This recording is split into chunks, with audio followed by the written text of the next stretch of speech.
Example problem 6 is also a word problem.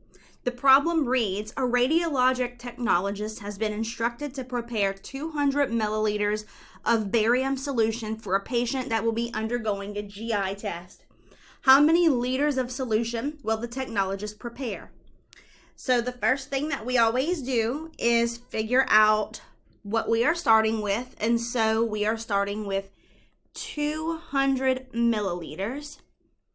The next thing that we always do is figure out what we are converting to. So the last sentence in the problem says how many liters of solution is the rad tech preparing. So liters is what we are converting to.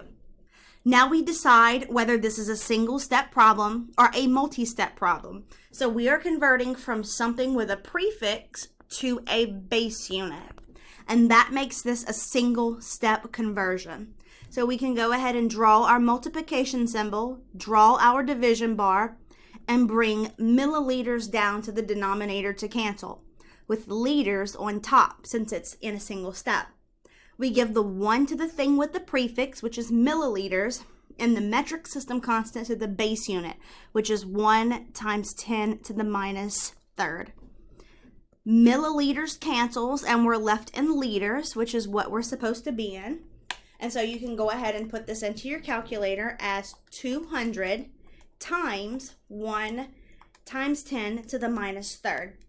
In my calculator, it looks like 200 times 1e to the minus third.